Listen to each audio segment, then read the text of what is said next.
Alors nous sommes aujourd'hui le 18 juin 2015 et je tiens à rendre grâce et gloire à Dieu parce que le Seigneur est celui qui nous révèle et qui nous montre toujours les choses cachées.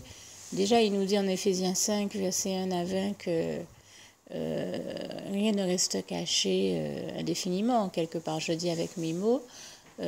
Tout vient à la lumière et je rends grâce et gloire à Dieu pour ça, puisqu'il nous dit aussi en Jérémie 33, verset 3, invoque-moi et je te révélerai des choses cachées, je te montrerai de grandes choses, je te révélerai des choses cachées, des choses que tu n'as jamais encore vues. Je dis tous ces passages à ma manière, encore une fois, voyez dans vos Bibles comme ils sont textuellement écrits, et je ne peux m'empêcher de lier entre eux ce passage de Jérémie 33, verset 3 et du psaume 50, verset 15 qui dit « Invoque-moi au jour de la détresse et je te délivrerai et tu me glorifieras ». Et je rends grâce et gloire à Dieu parce que de toute manière, les choses cachées que le Seigneur nous montre, c'est pour nous édifier, c'est toujours pour notre bien, c'est pour nous faire découvrir la vérité et donc évoluer positivement. Même si certaines vérités, j'en conviens, peuvent être pour certaines personnes sur le moment pas nécessairement évidentes à vivre ou à découvrir. Mais quand le Seigneur nous révèle ces vérités-là, c'est parce qu'il sait que nous réussirons comment dire ça, à aller mieux avec, même si au début, c'est pas évident de devoir les recevoir dans sa vie. Mais comme écrivait si justement un frère en Christ hier, je préfère qu'on me choque avec une vérité plutôt qu'on me conforte avec un mensonge. Ou qu'on me réconforte avec un mensonge. Le mensonge paraît peut-être réconfortant à la base, mais c'est la vérité que nous devrions trouver réconfortante. Parce que même si c'est vrai que dans certains cas, certaines vérités peuvent être difficiles à accueillir ou choquer, ça existe. Moi, je connais beaucoup de cas comme ça, de personnes à qui, quand on a révélé la vérité, elles ont eu des chocs psychologiques. Et c'est normal parce que tout dépend de quelle vérité on révèle et à quel moment on la révèle. Il s'agit aussi de savoir bien choisir son moment, de choisir le meilleur moment et puis la manière, il y a l'art et la manière de dire aussi les choses aux autres pour ne pas les choquer, parce que le Seigneur Jésus nous invite toujours à veiller sur nos lèvres et à ne rien faire qui pourrait choquer ou briser le cœur de celui qu'on a en face de soi. Maintenant, certaines vérités de toute manière sont de nature à choquer. À ce moment-là, il faut tout simplement faire très attention à la manière dont on les apprend aux autres et faire toujours en sorte d'essayer de choisir le meilleur moment et de dire les choses avec le plus de tact et de subtilité que possible. Et de psychologie aussi, ce qui n'est pas toujours évident pour tout le monde. Voilà pourquoi bien certaines vérités choquent beaucoup. Mais bien sûr, nous sommes friands de vérité puisque nous, chrétiens, comme je le disais, nous sommes dans un combat pour la vérité puisque nous savons que notre Seigneur Jésus nous dit en Jean 8, verset 32, « Vous connaîtrez la vérité et la vérité vous affranchira ». Et c'est précisément dans cette dynamique-là que je viens parler aujourd'hui d'une petite expérience vécue avec le Seigneur. Déjà parce que je me dis, ben, cette vérité-là, elle peut peut-être aider ou... ceux qui en ont besoin ou éviter qu'ils ne se retrouvent à faire un mauvais choix. C'est pour ça que j'en parle ici. Alors, il y a quelque temps, le Seigneur a permis, m'a inspiré de partir en voyage aux États-Unis, comme vous le savez, et je n'y suis allée que sous son invitation. Et toute la gloire lui en revient. Bon, mais ceci dit, ça fait plusieurs années que j'y vais et que je fais le va-et-vient entre la Guadeloupe et les États-Unis. Et donc, ça fait plusieurs années que je parcours certains aéroports internationaux. Et l'un d'entre eux est un aéroport où j'avais l'habitude d'aller, mais où cette fois-ci, le Seigneur a permis que j'aille sur un créneau horaire où je n'avais pas l'habitude d'aller, dans la mesure où l'avion que j'ai eu à prendre pour y aller et ayant été, comment dire ça, programmé finalement sur un créneau horaire qui n'est pas le sien habituellement, mais voilà, on s'est retrouvé à être dans cet aéroport-là sur un créneau horaire où on n'avait pas trop l'habitude d'être. Je sais qu'il y avait eu des mouvements spéciaux sur les vols. Donc on était dans cet aéroport sur un créneau assez inhabituel. C'est-à-dire que notre avion est arrivé après minuit, mais dans la nuit. Donc on a eu à passer la nuit à l'aéroport. Et c'était bien la première fois que je voyais cet aéroport désert, parce que c'est un aéroport, je peux vous le dire, dès qu'il commence à faire jour, alors là, il est bondé, toujours rempli, toujours. Mais là, tout était vraiment désert et il n'y a que ceux avec qui j'avais sympathisé sur mon vol qui étaient restés avec moi pour ceux qui le pouvaient. D'autres étaient rentrés chez eux, mais bon, on a passé un moment plutôt agréable. Et puis, un peu avant que tout n'ouvre, ceux qui étaient des résidents et qu'on venait chercher sont partis parce qu'on venait les chercher et d'autres ont choisi d'aller se déplacer ailleurs dans l'aéroport, dans les zones où ils avaient ce qu'on appelle leur connecting flight, à savoir leur prochain vol de connexion.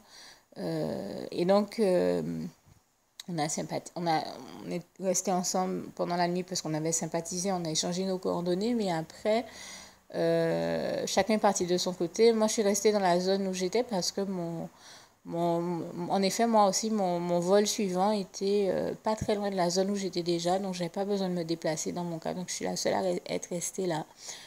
Et d'autant que je m'amusais de voir l'aéroport sous un nouvel angle et de voir un peu comment les choses se passent quand il est aussi vide.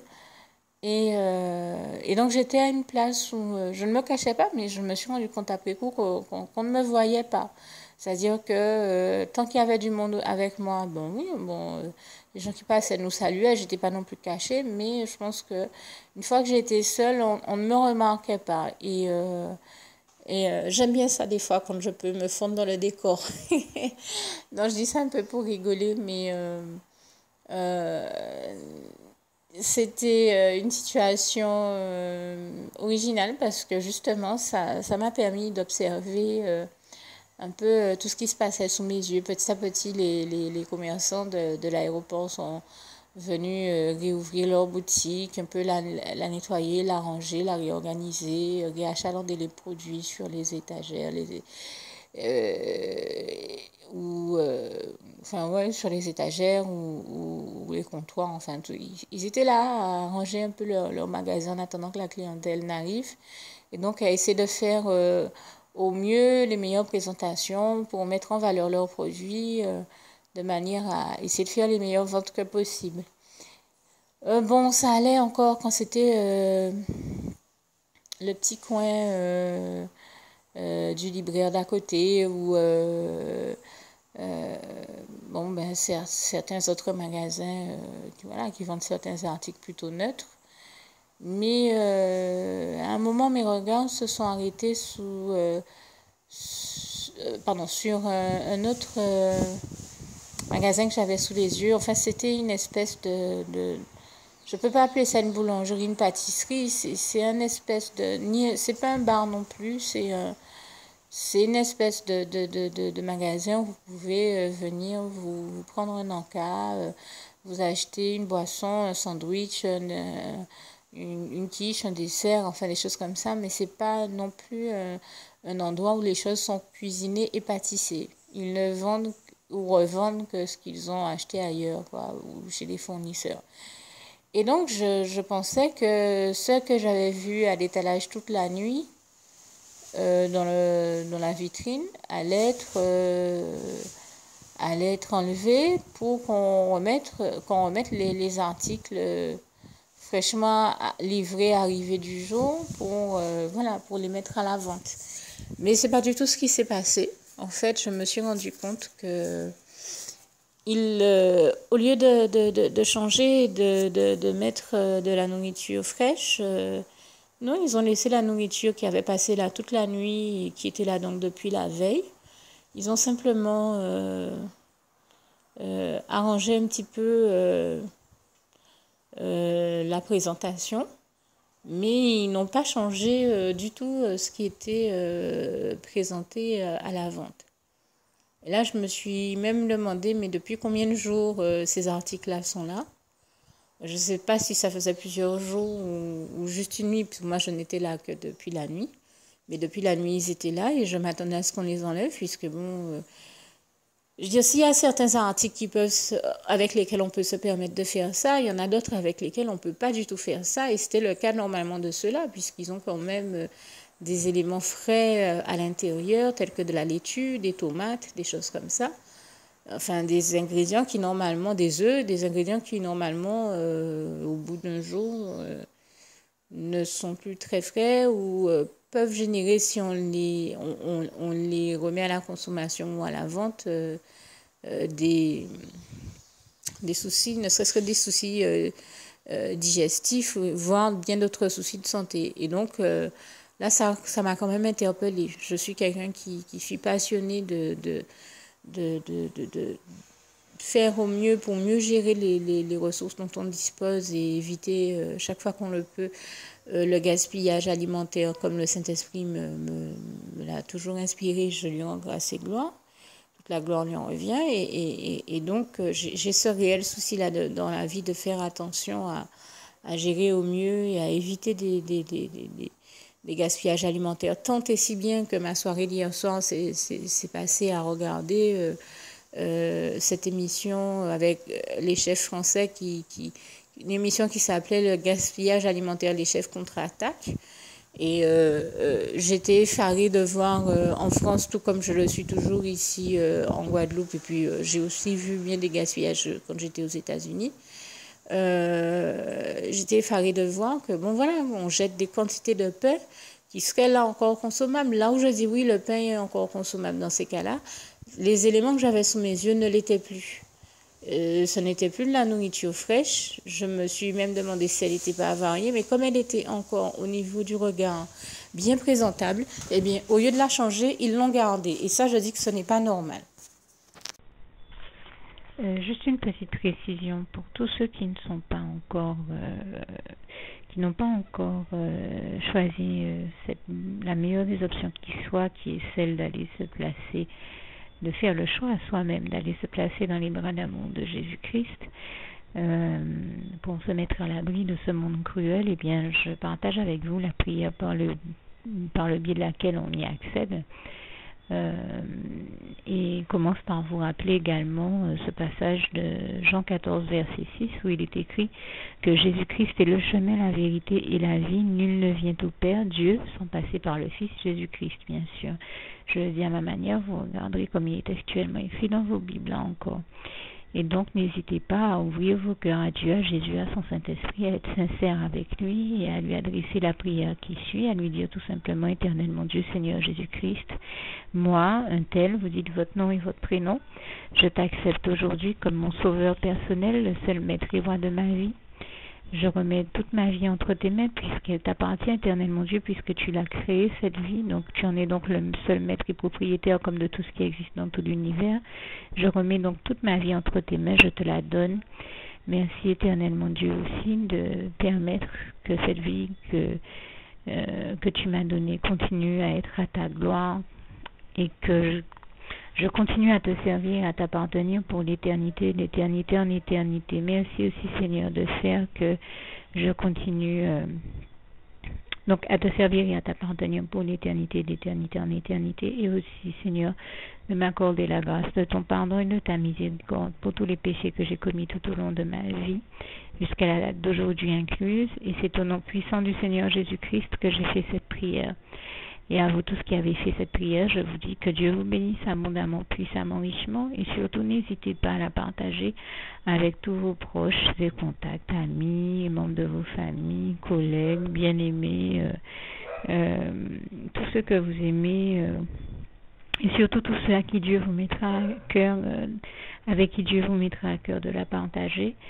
Et comme j'aime à le dire, si vous n'avez pas encore pris le temps de faire cette prière, comprenez bien que voilà, ça ne vous coûte rien de la faire, c'est gratuit, c'est indolore, et que voilà, vous n'êtes pas obligé de me croire, mais moi il m'est arrivé tout comme vous de devoir faire cette prière un jour dans ma vie, et quand on m'a proposé de la faire, je me suis dit, et si c'était vrai, et si c'était vraiment Dieu qui, par ce biais-là, m'appelait à lui et me demandait de lui donner ma vie, de l'accepter, c'était Jésus qui était en train de vraiment me tendre la main et qui était en train de me demander de l'accepter comme mon sauveur personnel, je ne pourrais pas passer à côté de l'occasion de lui dire oui, parce qu'il faut aussi que je reste ouvert ou ouverte à ce que Dieu peut avoir à me dire.